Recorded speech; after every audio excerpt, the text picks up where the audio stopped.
What is real spirituality? मैं अक्सर लोगों को पूछती हूँ कि आध्यात्मिकता मतलब क्या। तो कुछ लोग मुझे जवाब देते हैं कि मैं हर सुबह उठ के पूजा अर्चना करता हूँ, मंदिर जाता हूँ, धूप दीप करता हूँ, दैट मीन्स मैं बहुत ही आध्यात्मिक इंसान हूँ। नहीं, आप एक धार्मिक इंसान है, पर आध्यात्मिकता तो धर्म से भी ऊपर आती है।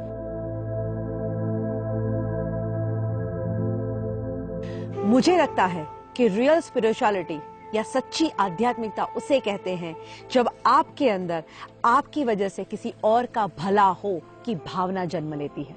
अगर आपकी वजह से किसी का अच्छा होता है तो सही में आप एक आध्यात्मिक इंसान बन सकते हैं। मदर टेरेसा एक आध्यात्मिक लेडी थी जिन्होंने अपने बारे में नहीं, औरों के बारे में सोचा। एंड ये भावना तो कुदरत ने हर इंसान के अंदर दी है, बस उसे जगाने की जरूरत है। कहते हैं जब आप दूसरों की मदद करते हैं तो ऊपर वाला तुम्हारी मदद करता है। एंड जब आप दूसरों की मदद करते हैं ना, वो आपको रिवॉर्ड करता है। किस चीज से? बेहद खुशी से, बेहद सुकून से। आप याद करिएगा, आपने जीवन में कभी भी निस्वार्थ भावना से किसी की मदद की होगी तो डेफिनेटली दिल को बहुत ही सुकून मिलता है। इसलिए मैं कहती हूँ हमेशा औरों की मदद करना शुरू कर दीजिए, एंड ऑफ कोर्स निस्वार्थ भावना के साथ। कई बार मैं जब मदद करने की बात कहती हूँ तो कई लोगों को ये लगता है कि जब मैं किसी की मदद करता हूँ मतलब मेरे पास से कुछ जाता है। बट रियल डेफिनेशन आप किसी को मदद करने की या हेल्प करने की समझेंगे तो मदद करने से कभी किसी का कुछ नहीं जाता। अरे वही चीज मल्टीप्लाई होके जीवन में वापस आता है। इसी को समझाने के लिए मैं आपको एक स्टोरी सुनाती हूँ। अमेरिका में एक लेडी थी जिसके पास कोई ज्यादा पैसे नहीं थे, हस्बैंड की डेथ हो गई थी, पेंशन के पैसों से जीवन बिता रही थी। तब एक घटना घटी। उसके घर के बाहर एक लड़का आया, दरवाजा खटखटाया।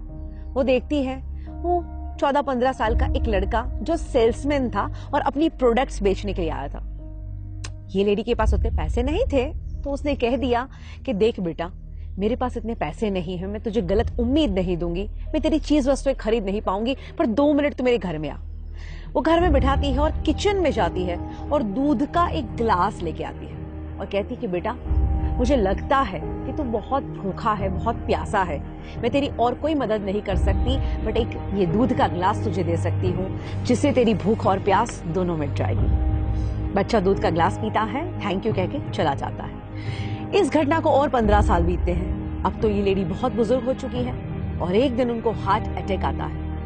आस पड़ोस वाले उनको हॉस्पिटल में भर्ती करते हैं और जब उनके ऊपर सर्जरी होती है, बाद में वो ठीक होकर अपनी आंखें खोलती है, तब उनको पता चलता है कि उनके ऊपर तो ऑलरेडी एक बहुत बड़ी सर्जरी हो चुकी है और जिसका लाखों का बिल बन चुका है। इस लेडी के पैरों तले से जमीन निकल जाती है।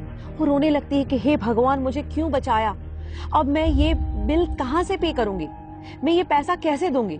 और 2-3 दिन वहां पे वो इतनी उदासी के साथ बिताती है। वो सोचती है मैं किसकी मदद मांगू। आखिर में उसका डिस्चार्ज का डे आता है। अभी भी उसको कुछ नहीं सूझ रहा, बिकॉज उसके कुछ ज्यादा रिलेटिव्स नहीं थे, ऐसे कोई लोग नहीं थे जो उसकी मदद कर पाए। वो भारी भारी कदमों से चलते हुए रिसेप्शन के काउंटर पे पहुंचती है। सोचती है मैं उनसे क्या बात करूंगी। वो कहती है मेरा बिल दिखाइए। वो बिल देते हैं एंड अप्रोक्सीमेटली 5 लाख रुपए का उसका बिल आया है।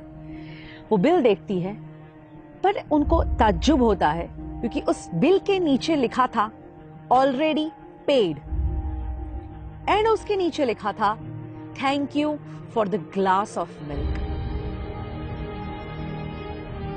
यानी वो लड़का जिसको उन्होंने एक दूध का ग्लास दिया, दोस्तों आज वो बड़ा होके एक डॉक्टर बन चुका है और उसी की हॉस्पिटल में ये लेडी आती है और वो देखता है कि ओ माय गॉड, ये तो वही लेडी जब मैं कुछ नहीं था और उन्होंने मुझे दूध का ग्लास दिया था।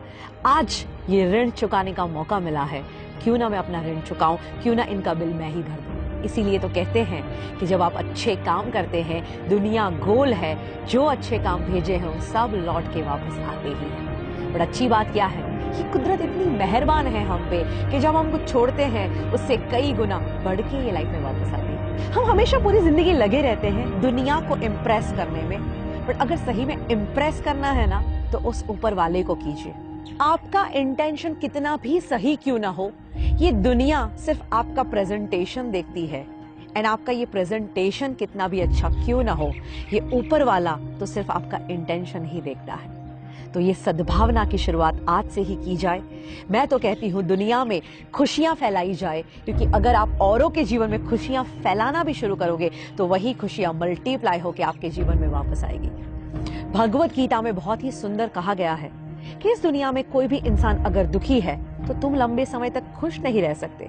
अगर औरों को खुशियां बांटोगे तो तुम्हारे जीवन में खुशियां अपने आप आएगी। और मैं तो कहती हूँ आज के इस दुनिया में किसी के चेहरे पे स्माइल ले आना, वो भी एक बहुत बड़ा आध्यात्मिक काम है। कहते हैं एक उदास चेहरे पे एक प्यारी सी मुस्कुराहट आ जाए, और अगर उसकी वजह तुम हो तो समझ लेना इस दुनिया का सबसे धनवान इंसान तुम हो।